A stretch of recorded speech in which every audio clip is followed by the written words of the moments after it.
Okay, I think we'll get started. Welcome, everybody. My name is Monique Gignac. I'm a senior scientist and scientific director at the Institute of Work and Health. Thank you for joining us for our speaker series. Before I introduce our speaker today, I want to just run through a couple of housekeeping issues with you. So first of all, a recording and the slides will be made available to you if you would like to have a copy for yourself. If you would like to activate the closed captioning, it can be found at the bottom of your screen under the More button. If you open that, you will see it there and you can turn that on. What we do usually in our speaker series is that we ask you to ask any of your questions in the Q&A box, to type that in, and we will go through as many of the questions as we can. So hopefully you will have some questions or comments. Again, feel free. The Q&A box is at the bottom of the screen, and we will get through those questions at the end of the talk. We often get a lot of questions that are sometimes quite similar to one another.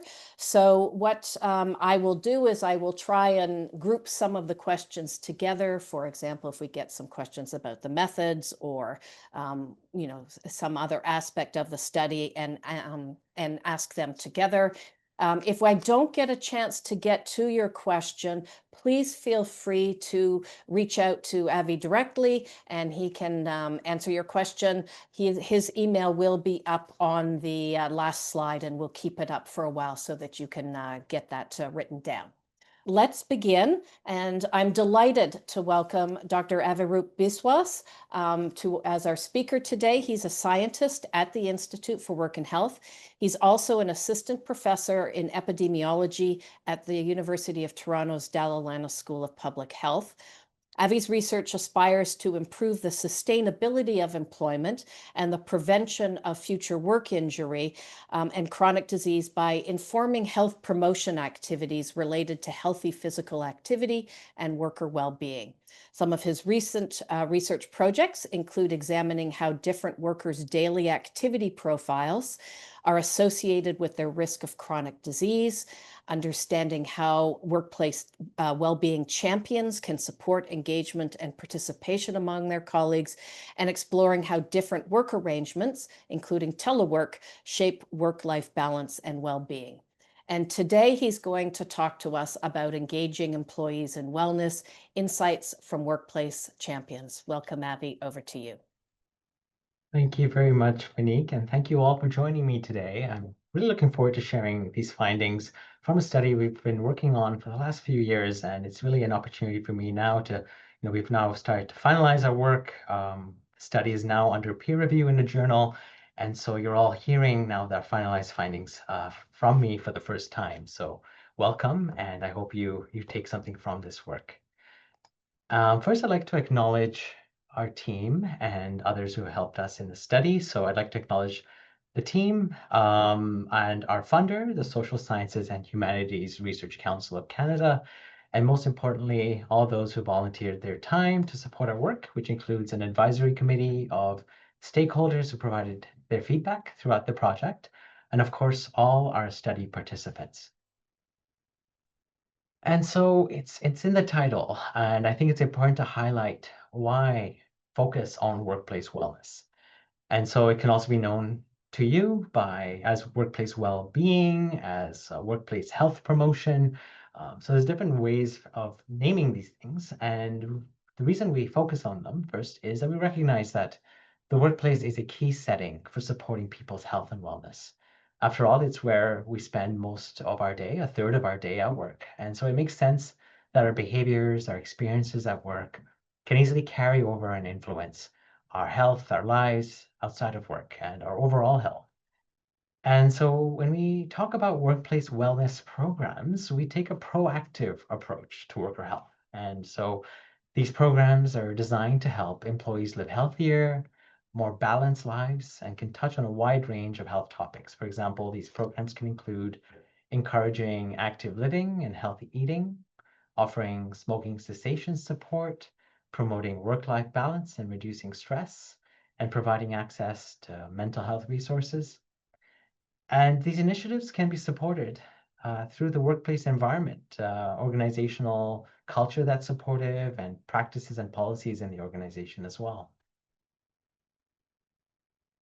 And research has shown that when employee health and wellness is poor, it can take a real toll, not just on the individual employees, but also on the organization as a whole. And so we see higher levels of stress and burnout, more absenteeism, lower productivity, and even greater staff turnover. Now, on the flip side, when workplace wellness activities are well designed and we say take a comprehensive approach and where they're flexible, adaptable to staff needs and touch on a number of different areas of wellness, research evidence suggests that organizations tend to have healthier, more satisfied employees, fewer injuries, better retention, and higher productivity, all of which contribute to a more positive and supportive workplace culture. Now, one key difference between wellness programs and maybe what's familiar to many of you, traditional occupational health and safety programs, is, at least in the Canadian context, participation is voluntary. It's up to the organization's leadership to decide whether to have a program at all and how much effort and resources to put into it. Now, there's also no single standard for how workplace wellness programs are designed or delivered. Now, there are general guidelines, but in practice, programs can look very different from one workplace or the other, and they're rarely comprehensive. Now, on top of that, employee participation is voluntary too. And that's one of the biggest challenges for wellness programs because the outcomes we're hoping to get from effective wellness programs that I've mentioned before, improved worker health, all these organizational benefits, job satisfaction, all of these things can take time and require employees to not only attend, but to participate and use these tools as part of their daily habits, their behaviors, and that they kind of hopefully incorporate over the long term. And so, there is an increasing demand and interest in wellness programs, though. And as a report from the Mental Health Research of Canada shows, 55% of employees say they're interested in or benefit from these programs, and there's been a progressive increase in interest in workplace wellness activities, especially since the COVID-19 pandemic period. But in reality, actual participation rates in these programs tend to be quite low, often in the single digits or rarely close to 50%. So one of the questions that I always ask myself in my research, and I'm working hard to figure out, and I'm still trying hard to figure out, is how can we increase participation in workplace wellness programs? And so in some of my earlier work, we sought to understand what Canadian organizational representatives saw as important factors for them to be able to develop and implement worker well-being initiatives in their workplaces in Canada. And one of the things that in our discussions that consistently came up was the importance of champions. And so when I heard that, I was thinking, what are champions really? And there's quite a variety of definitions of what champions are. But one way to think of them are people who are within organizations who advocate for and help drive and sustain initiatives. So when I say champions, I'm referring to these individuals, but maybe some of you listening fit this description. Maybe there's another description that you feel is better suited. But these are people who take the lead, advocate for, or promote different initiatives in the workplace. And so champions can be found at any level of the organization. They can be people who are generally passionate about improving the work environment, who are persistent in their efforts, and have a strong voice among all employees. Now, apart from my previous work, champions have been widely recommended in different spheres of research in different fields. They're widely recommended in the management best practices, especially around implementing new changes in organizations, what some of you might know as change management. They're also mentioned as part of initiating effective safety policies through advocating for and encouraging peers to adhere to safety procedures. And within the scope of wellness activities, an example is, and I've just provided the citation here, the HERO scorecard assessment tool to assess wellness-based practices in organizations. And this was developed by the Health Enhancement Research Organization and Mercer, but there are others as well. And so what do we know about champions and what do we know less about them within the context of promoting workplace wellness? Well, as I mentioned before, they are recognized as being an important component of effective and comprehensive workplace wellness programs. We know them as people who, as I mentioned before, who bring programs to life. They connect people to the wellness activity, they generate interest. From a research evidence perspective, there is research showing that champions can successfully promote buy-in with leadership or connect employee needs and provide a voice for employees to leadership and management through their abilities to persuade, build a case for wellness, and build trust. And these relationships are shown in these arrows here. So you see the person in the yellow being the champion, but kind of connecting their colleagues with leadership to help build traction and um, build buy-in from their superiors. Now, what we know less about is in the green arrows, which is how champions interact with their peers. So we would typically think that these qualities that champions have would naturally lead to successful relationships and interest and engagement with their peers as well. But we don't really know whether this actually leads to an increase in attendance and participation in wellness activities. And even more broader questions like, considering that not all organizations will have the resources to build comprehensive wellness programs, are champions of different positions and ranks enough for wellness programs to be effective, or do they need support? Or do we need to be thinking about focusing our efforts on other aspects other than champions for wellness activities to be successful in drawing interest and engagement? And so in this study, we wanted to really understand how champions support wellness within their organizations and from their own perspectives. And so we looked at a few different aspects of their experiences, how they see their roles, what motivates them, and the kinds of strategies they use to promote wellness at work. We also wanted to learn about the challenges they face, what's working well and what's not, especially when it comes to getting their colleagues involved. And then we asked some broader, bigger questions. Are champions effective on their own? What kinds of supports do they need to succeed? And can they actually make a difference in reaching those employees who don't actually take part or harder to reach and engage with in wellness programs? We can all kind of think of these people in our minds when we're going through thinking about not only wellness, but just in general initiatives. And we realize that not everyone will attend. So how effective are champions in getting these people to buy in? And so I won't be going into detail on the research methods we use, but I'm happy to answer questions about it. In general, we carried semi-structured Zoom online interviews between the months of April and September 2023 with people from across Canada who self-identified themselves to us as workplace wellbeing champions in their organization. And now all of the recorded interviews from these Zoom interviews were transcribed and then analyzed for common themes so that we could identify key patterns, common experiences, and meaningful insights from what participants shared. We also worked closely with a stakeholder advisory committee made up of 6 knowledgeable people or experts in workplace safety and well-being who helped us guide our study, including questioning the type of questions we asked in our interviews, the realities of how things will play out in actuality, in practice, in organizations, and also helped us challenge our assumptions as well as challenge the findings themselves. And so we interviewed 22 champions. We ended our sampling at 22, as this is where we felt that new interview data no longer brought fresh insights or themes to the study, and so we stopped interviews at that point. 18 of our participants were women, and participants represented a variety of industries, including government, healthcare, manufacturing, police services, and private consultancy.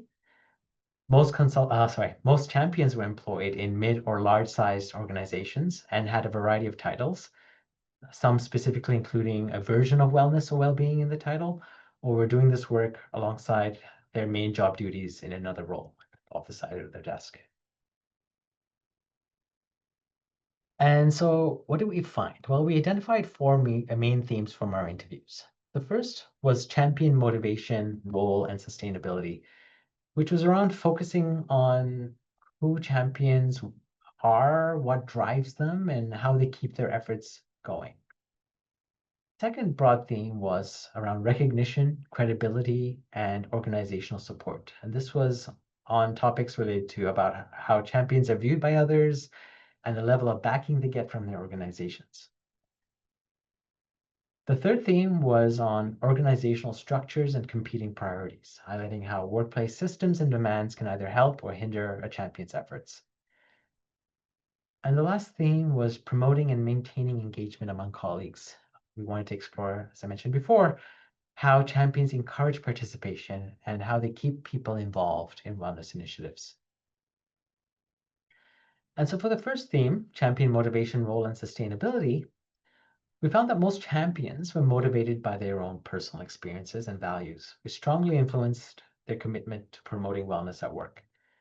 For many, this motivation came from their own journeys, let's say their mental health journeys, an interest in fitness and healthy living, or a genuine sense of responsibility to help others. Sometimes it was mentioned as a moral obligation sometimes. And so here's a quote on why this lived experience and being vulnerable was effective in providing this credibility of champions among their colleagues. So I think personal stories resonates really well. I think the other piece is that you sometimes have to be vulnerable and just show why it matters to you, because I think that that gives you credibility, quite honestly. Another sub-theme within this first theme was around the two pathways of influence. And so we found two pathways of influence among champions. First, there was the informal champion. This was a person who took on the role voluntarily, driven by passion and by noticing gaps in how their organization supported employee well-being. And so these people could organize activities on their own time with little or no dedicated resources. And in some cases, these informal champions eventually gained recognition from leadership or later given a more formal wellness role. And so this is highlighted in the following quote, where this pathway from this informal role being done on the side of their desk led to being recognized by leadership and getting recognition to doing this work more in a formal role that was part of their main job duties. And so in this quote, this person said, "I was an active member pitching my ideas, and then they created the position, and that's how I ended up in this role." A second pathway was through the influence of a more formal champion. And so these people had this work be part of their job title or as part of their main job responsibilities. And their focus tended to include building the structure or infrastructure for wellness, supporting peer training, and keeping wellness efforts consistent across their departments. A third sub-theme was around sustainability issues. And so both formal and informal champions raised concerns about sustainability.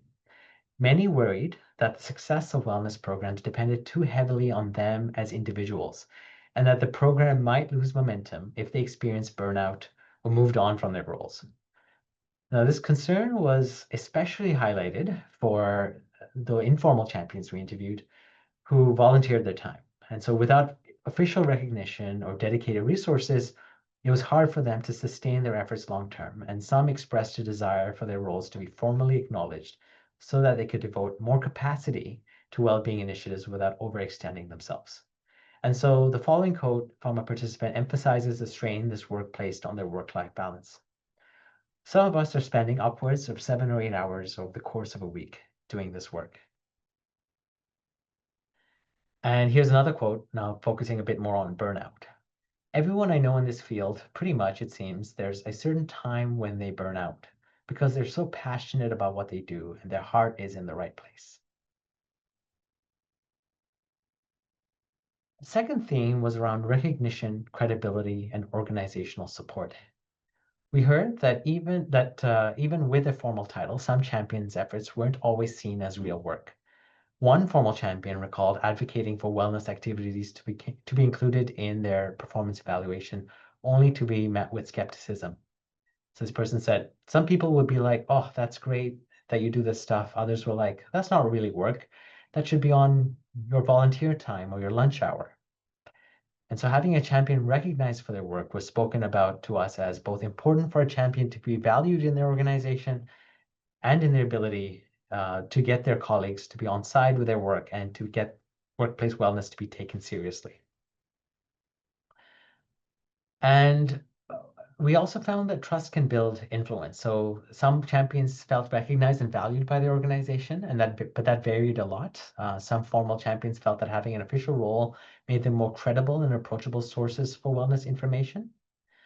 Informal champions often said to us that being outside of a formal human resources role or outside of their organization's leadership made them more trusted by their peers, which could actually help them engage their colleagues more effectively. Now, the following quote revealed how perceived independence from that work and trust can help build credibility and encourage engagement. So I'm actually really clear that I'm not representing the employer. People were skeptical about a conversation being brokered at work by work people. The third theme was on organizational structures and competing priorities. Formal champions often had better access to leadership, but this sometimes came with bureaucratic constraints that could slow things down. On the other hand, informal champions could face sudden changes in direction when leadership got involved, often late on in the process, which could create confusion and disrupt planning. So one participant described the challenge of navigating multiple approval layers, stating, "They understand that a lot of this stuff needs to be formalized and supported, but it's just slow. I'm going to have like 10 people approving my work." We also heard that support from managers and the people indirectly supervising the champion was key, especially for informal champions, helping them balance wellness activities alongside their regular work. So we heard from one participant who described how their manager helped them reconfigure their role to accommodate their wellness work by letting them do it during their work hours. And so these accommodations, when present, were often the difference between a champion's sustained involvement and experiencing burnout. But then even with supportive leaders, organizational pressures like how an employee has a heavy workload or is fatigued or was part of an organizational culture that prioritizes productivity or wellness, all of these things were reported to us as keeping staff participation in wellness activities low, despite the best efforts of the champions. And so for both formal and informal champions, balancing employee interest in workplace well-being with competing organizational demands sometimes prove challenging, as shown in the following quote. "People are struggling. It's not a priority when they have work to do." And here's another quote by Champion on their inability to address some of these structural barriers to participation when work takes precedent. "You can provide resources about work-life balance, but ultimately you can't actually improve on work-life balance because that's affected by the organization. That depends on the organization making some kind of change, which you can't influence as well." And our final theme was on promoting and maintaining engagement among colleagues. Champions work to create wellness programs that match the needs and preferences of their coworkers, especially those from different segments of the workforce, different backgrounds. However, their approaches often differed. Formal champions typically use structured methods like surveys or took input from their wellness communities to guide the design of their programs, while informal champions adapted activities more flexibly based on direct feedback and what they observed in the workplace or talking to their colleagues in person or with confidential conversations. Now, this quote was from a participant highlighting how structured methods were intended to ensure that the programs resonated across their diverse teams. So trying to get people from all the different departments, it's hard, but you're trying to bring them to the table to get different perspectives. Role modeling and communication were also ways in which champions felt were important ways for them to drive interest among their colleagues. Champions stressed the importance of being visible and consistent in promoting wellness. And one participant shared the following quote on the importance of role modeling and communication. "So the more they see me, they'll be more apt to go, you know what, I'll go to that wellness event." And so by some of the things that they shared was by consistently sharing resources, engaging in conversations, and sending regular updates, champions fostered a workplace culture that kept wellness top of mind among their colleagues. And interestingly, most champions told us that they focused only on supporting those who are already participating. rather than trying to engage with the non-participants, the non-engagers, the non-attenders. And so we heard that they were mostly effective or mostly focused on reaching those who would be open to attending wellness activities.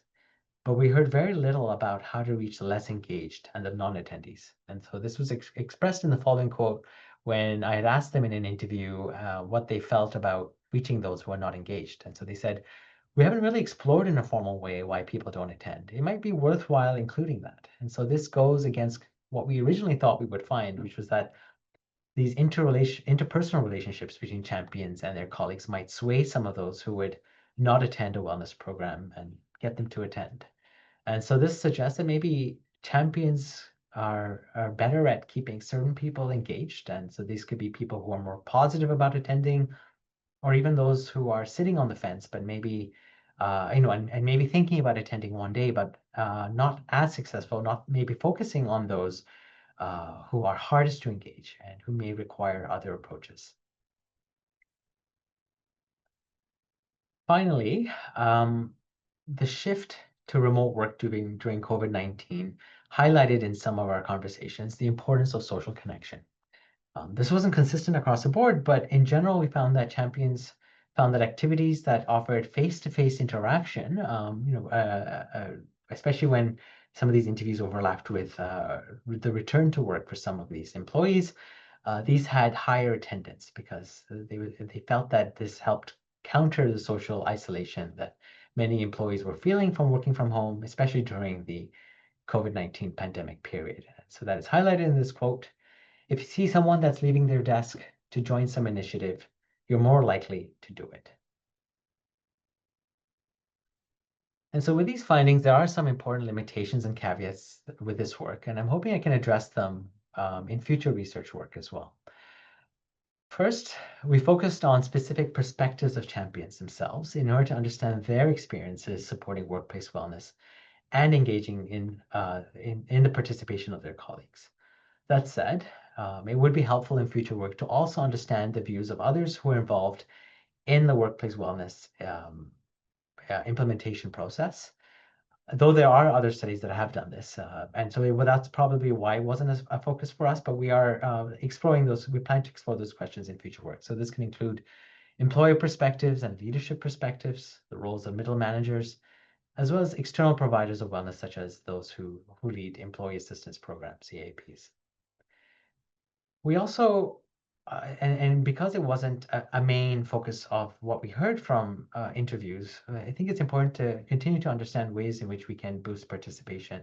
And so I'm hoping in future work to understand the barriers enablers for attending among those who identify as not typically attending wellness programs and not typically engaging for some reason or the other, or maybe resistant to them for some reason or the other. I should also note that most participants in this study were from mid to large organizations, which may not face the same resource constraints as, say, small businesses, smaller businesses with, that really rely on people and rather than, the financial resources to get wellness to take place. And so to wrap up, I thought I'd leave you with some important points to take from this study based on the findings that we found and some considerations for you to think about. So first, our study suggests that champions can have an important role to play in drawing interest in workplace wellness among their colleagues. As passionate people, often with their own lived experience, we learned that through role modeling by their colleagues and strong interpersonal communication skills, these people can be effective drivers of interest in workplace wellness programs. We also found that their work was often heavily dependent on them. Champions could feel burned out, especially if they were doing things on the side of their desks in an informal role outside of their main work responsibilities. We also heard suggestions such as having their role formally recognized or having leadership support to distribute a champion's responsibilities to others through the creation of, let's say, a network of champions could also be helpful.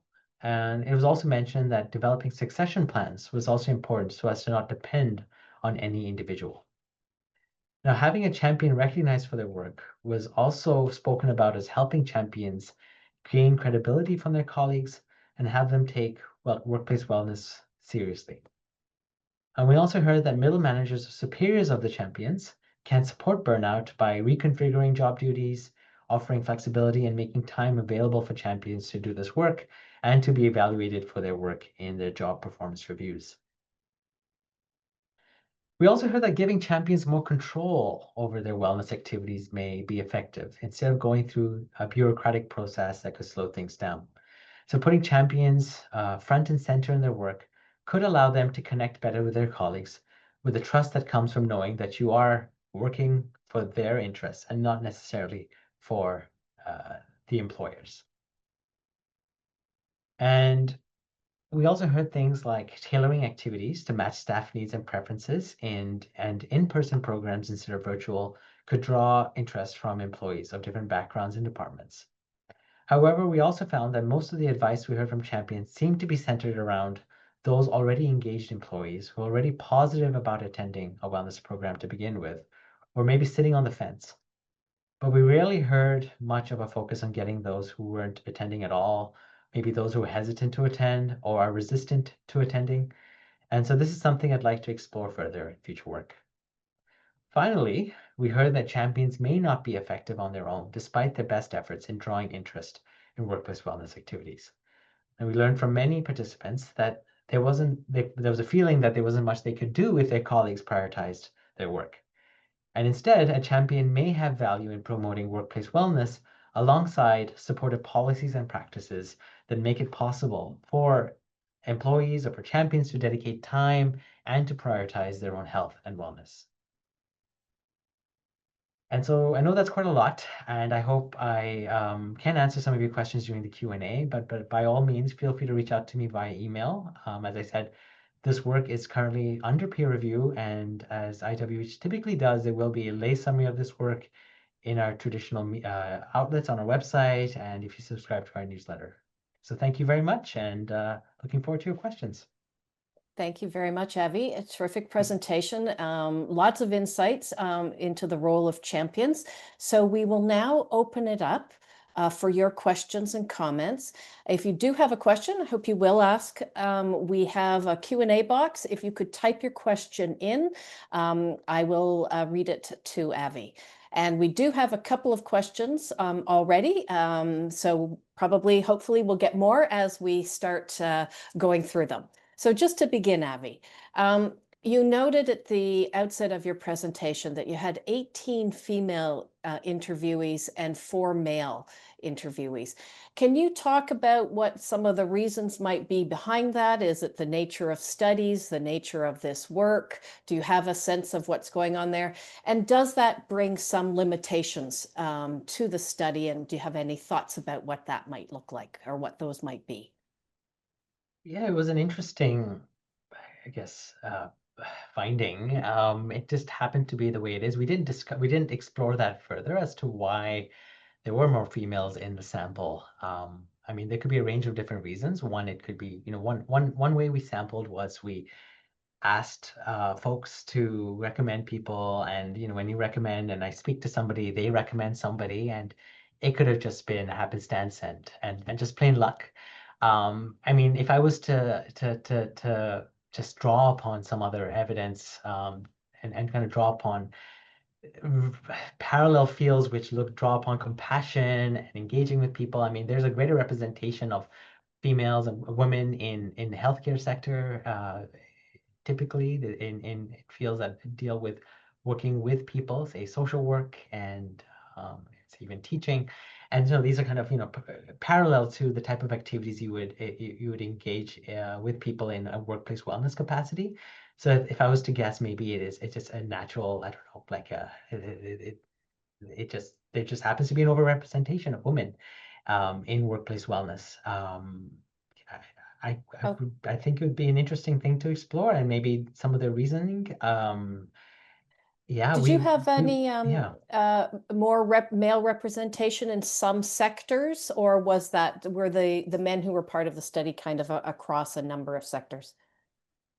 I think it was across a number of, there was just variation, I mean, representation across those different sectors. So there wasn't a clear male or female representation. I think I would even say that I was surprised sometimes when I spoke to, say, surprised just based on my own biases that speak to somebody of a female from a more traditionally male sector, say first responders, or like in manufacturing and construction.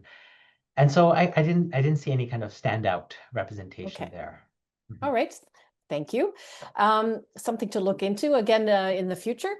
We have a number of other questions. So someone asks, in workplaces that have a variety of roles, mental health hospital with nursing, allied health administration, etc., how do you propose we design well-being initiatives to ensure equity in offerings, given that staff can oftentimes be limited in their flexibility while at work? Did you hear anything about that with your study, or do you have some insights from other research? Yeah, so that's a really important question, and we probed, and it was something that was really important to our research team was how do you address diverse staff needs and meet the needs of people who may be not being served by, the programs that maybe meet the majority and not the minority needs or towards equity deserving groups.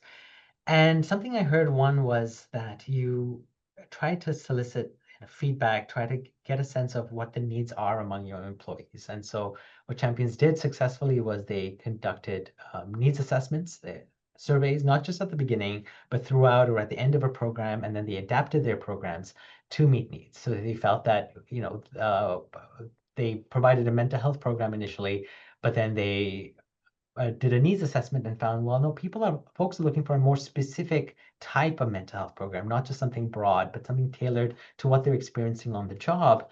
That tended to be received more positively and also was tied to better engagement and attendance. So one was like meeting the needs of what people wanted, talking to people and understanding what they need, and also the champion themselves being there and available. So sometimes a formal program wouldn't be as effective as just being available to have a chat in their office. Is that something that you would recommend that champions do more of this outreach to kind of learn from people? Would that help with the non-attendees, for example? That's certainly been recommended to us by champions, Hmm. as that's something that they were very effective in doing, which was the outreach. I'm talking to people. They may not be all extroverts, but they were all very good at talking to people and getting a sense of what people are wanting. And so, yes, I think it was recommended to us to be available to outreach, and get a lay of the land, which maybe is a bit harder for the organization itself, more proper, like the leadership to get a sense of. Okay, thank you. Another question, did the participants talk about strategies to reduce burnout of the champions themselves or others? Yeah, so that was something that we heard quite a lot about, which was, I'm experiencing burnout, and I think I could really address it if I was supported by my organization, and how, so that we probed further. And something we heard, one was not emphasizing that all this work falls on the individual person, the champion. Have others be able to take on the role if, say, the champion is experiencing burnout, or they have to move on from their role, or they have to leave. There's somebody else who can do this work, or they can support them. And there are some great examples of networks of champions, others who may not all be in formal roles, may all be informal champions, but they all support each other, and bring other things to the table. They all bring their own experiences to the table, so it's not just falling on one person. Burnout can also be through making it possible for that person to do this work, especially if this work isn't being compensated for in their job, or it's not being recognized officially in their job. So if they're able to do this work, in their work time, or feel like their managers are supportive of it, then it seemed to be a great thing to address burnout, because they felt that, I have time, I have dedicated time to engage in this work, and I know it's important, and it's not going to take time away from work that I have to do, the other work that I have to do for the job. Okay, thank you. Um, Someone asks if champions who are role models are no longer there, will the programs be sustained? Did you get a sense from your participants that they thought things might not last if they weren't in the role? That's a really good question, and it's something that we'd love to explore in the future. This particular angle that we took was that we're interviewing people who are champions in an organization. So the assumption is that their organization has champions. And so we weren't in a position to really evaluate what happens when there isn't a champion and what effect that would have on the success of the program. We did try to kind of tease apart how effective their initiatives were with them in place. And of course, you would expect them to say it was useful because they had a big part to play in the program. But I think that's something I'd love to explore. If I was to draw upon other studies, and if I was to draw upon, say, recommendations like those hero guidelines I mentioned earlier, see, champions have often, almost always been recommended as best practice, as part of the best practices for wellness programs. There's something to explore of what happens when you don't have one, but I would say I'd flip this the other way. I'd say that it's often easier to have or to identify someone in your organization who is, and you might see yourself as that person who's interested in something related to wellness. We can all relate to health and wellness, but it's often harder to assign or dedicate resources for wellness for various reasons, finance, manpower. And so say, it's very hard to tease out in a research sense whether champions are important, but it's certainly it's certainly easier to incorporate champions in wellness activities.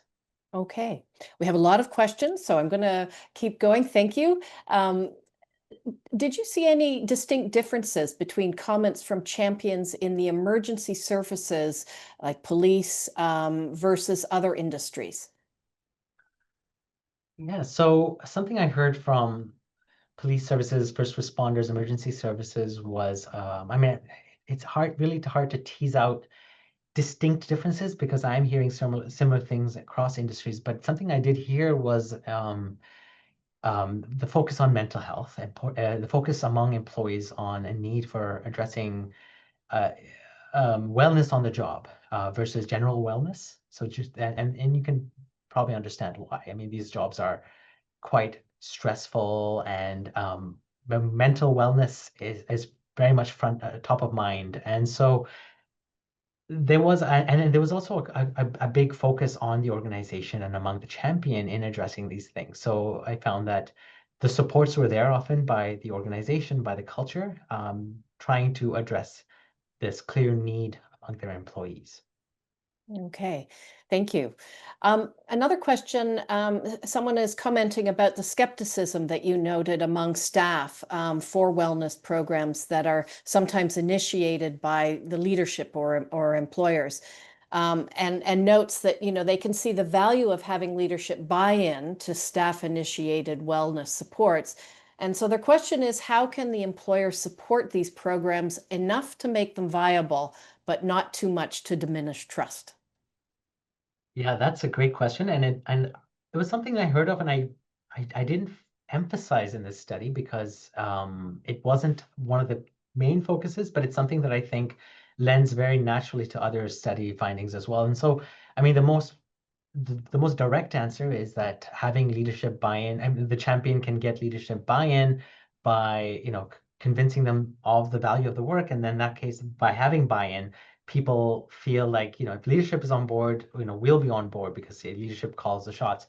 But something that I thought was interesting that we heard was that leadership themselves being involved as champions can be quite effective. If they are, say they bought into it and bought into it because they say they have their own lived experience, or they've shared that lived experience with their colleagues, or are attending these programs themselves, there seems to be some successes in getting other people to attend. And so leadership being more than just, controlling the purse strings or the resource strings, but they're actually, also more hands-on. And and some of the champions that are interviewed have said that that is really, really effective in getting employees to buy in or to attend, because they're seeing that the organization is taking this seriously, that their leadership is taking this seriously by, putting their money where their mouth is.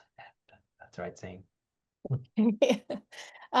You talked a fair bit about formal and informal champions. Did you find that either the informal or the formal felt they were more effective in their wellness promotion at work? Did they I compare think, themselves to yeah. others? And No, I didn't get a sense that there was one particular strategy that was better, one particular position that was better. There was either there were formal and informal champions coexisting together in an organization, and the formal champion maybe had a more of a leadership role, or that they were just informal champions. But I didn't get a sense that there was this that there was one particular role that was better. There was a sense that they had their own advantages and disadvantages. The formal champion maybe having an advantage that they had more of a direct line to leadership, that they didn't have to sway leadership so much because as a fact that their role is already a formalized, maybe this reflects the culture of the organization being supportive of wellness. But then they also face bureaucratic processes. They had to do a lot of work to kind of get buy-in. Their work was very demanding in that they had to work a lot in terms of developing the structures of an intervention and not a lot of engaging with employees, while employees maybe felt that they were really representing the employer and not their needs. While the benefits of an informal is really sometimes the opposite, which is, you don't have to always go through bureaucracy, or sometimes you do. But sometimes, because you're not representing any individual, but you're seen as somebody who has employee needs at top of mind, they tend to seek you out and speak to you, more comfortably than they would if they were speaking to leadership. okay, thank you. Do we have high quality evidence, for example, from randomized control trials that wellness programs actually work? And is that part of the problem, perhaps, if we don't, in getting buy-in from decision makers and stakeholders or leadership?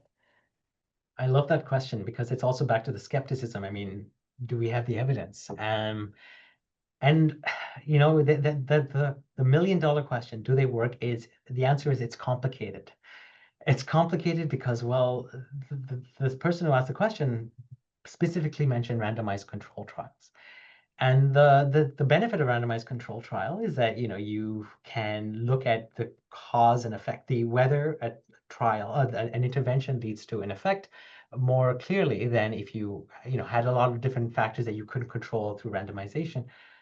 Now, the problem with randomization and randomized control trial is it doesn't necessarily reflect reality in a real world where things are a lot messier and not always controlled.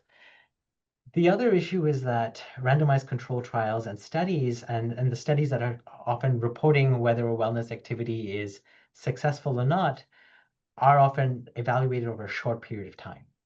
And some of the things that I've mentioned about the benefits of wellness often take a long period of time to show up. You're looking at health outcomes, looking at retention and feelings and satisfaction, and those take time and vary over time.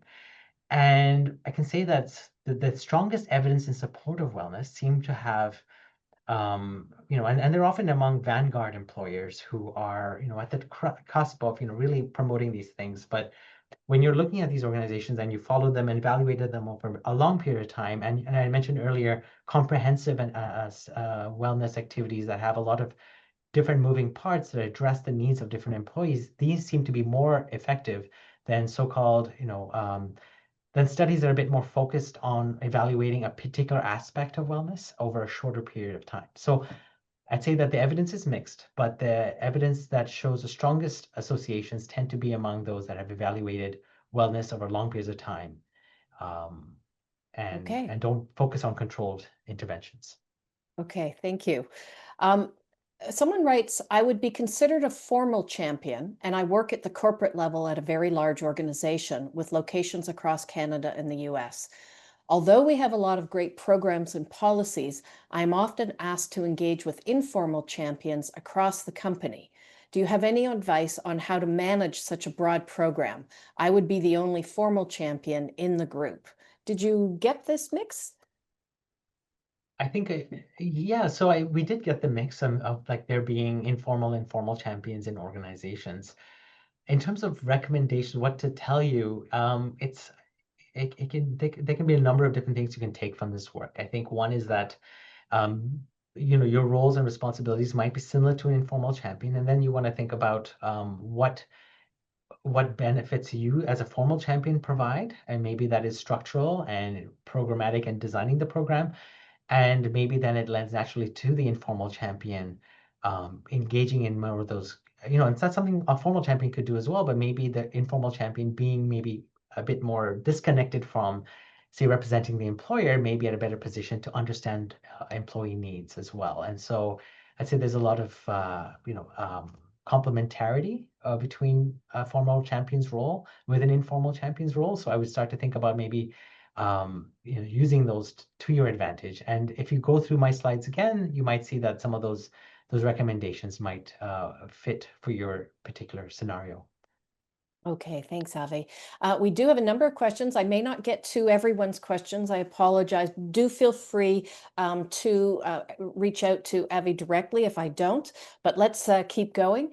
So Avi, I don't know if this came up, but of the industries that you interviewed, did any of them talk about having adopted the National Standard of Canada for Psychological Health and Safety, or did they talk about other best practices or standards that they were adopting to have perhaps a more structured approach to their wellness programs?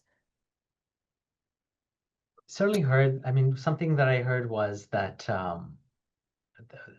there was a lot of kind of organizational level interest in bringing like structure and standardization. I mean, in terms of mental health, psychological safety, in Canada, there was that tended to kind of be brought up more, that they were, and the organization was emphasizing that psychological safety and mental health more. It came from interest in, say, supporting, I guess, the things that are in the zeitgeist, like Bell, Let's Talk, and other things. And so even, I mean, those things have reflected the buy-in from the organization to begin with. Did it make a champion's work easier or harder? I think it certainly was reported to, in general, make a champion's work easier if the organization is adopting these standards, because then it reflects that there's an interest in or addressing a need in their organization for these types of things. Okay, thank you. You spoke to the importance of recognition. Was there any discussion about incentives they value for being a volunteer champion?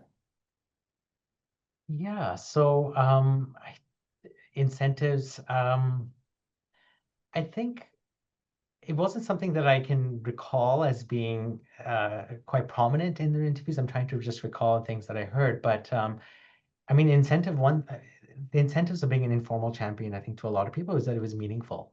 In meaningful work to them, they really value wellness for some reason. I mean, I mentioned lived experience and something that or they really, or a moral obligation to address needs of their colleagues. And so, and I guess the incentive is that it's innate. And maybe that was sometimes different to a formal champion where the incentive is it's part of your job. And so I'd say that came up more often, is that these are people doing it because they felt that it was the right thing to do, or because they thought that they could bring something to the table, or they really felt that it was important to address in their organization. Okay. As you know, workplace wellness programs vary significantly of what you heard in terms of their goals, in terms of their structures. They're offered across a wide range of industries and occupations. What would you say are your criteria for success of a program? What would you be looking for? Or what did they look for, your participants? So I would have to unfortunately draw from other studies and studies that I've done, but also other studies, because this particular study focused on just the narrow worldview, again, not narrow, but one particular viewpoint, which is the individuals already involved in these things. And that's not to say it's definitive, but I could say that it's important. One is to, like I mentioned before, have address as many needs as you can in terms of what employees are thinking, that one size fits all isn't likely going to work as addressing the different people's needs. And to understand that, you need to really do a needs assessment, or get out there and talk to people and get at understanding what they want from a workplace wellness initiative.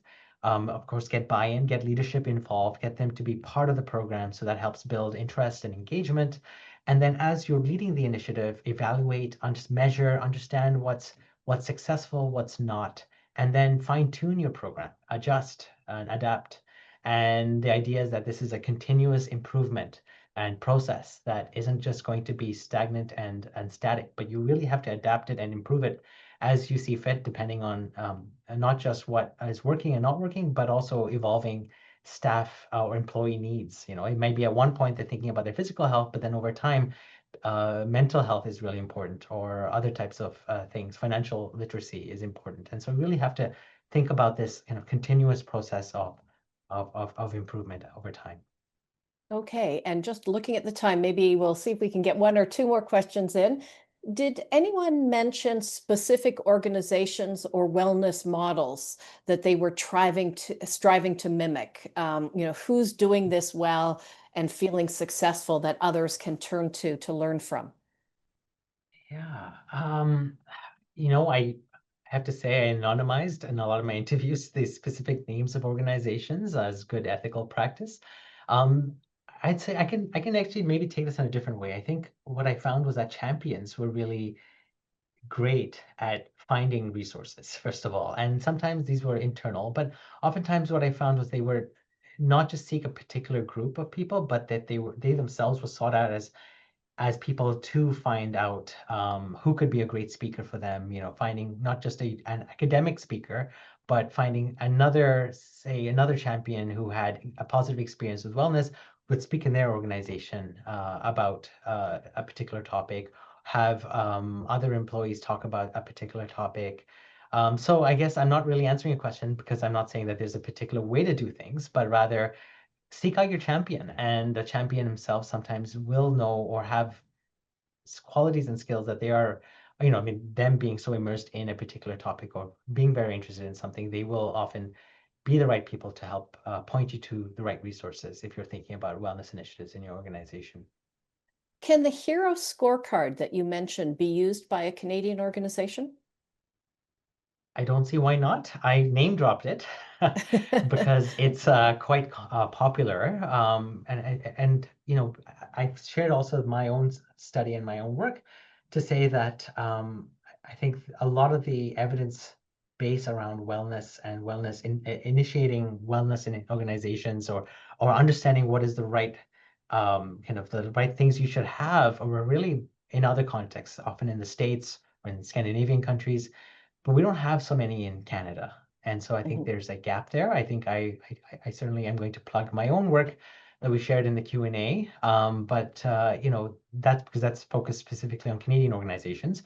But it's I think we can certainly take learnings from the Hero Scorecard and others, because they are generally touching on things that are relevant to all organizations. But of course, with the caveat that in Canada, um, we have a universal healthcare system. So again, how do we get people who aren't as motivated I mean, how do we get organizations that may not be as motivated to address wellness in the Canadian context to take it more seriously? That is something that I am trying to do and focus more on in my own research. Okay, I'm afraid that's all the time we have for questions. We had a lot of great questions, and I'm sorry I didn't get to all of them. Again, please feel free to reach out to Avi. I want to thank all of you for joining us today. We had a really great response from people, and thank you, Avi, for a really interesting study with lots of insights, lots more to do in this area. I'd also like to invite all of you to come back. We will have our next speaker series on November 18th. Dr. Arif Jetha will be speaking about AI adoption at work, which worker and occupation groups are most likely to be affected. So that's AI adoption at work next month, November 18th. Hope you'll join us, and thank you for joining us today. And thank you, Avi, for the terrific research. I hope you all have a good day.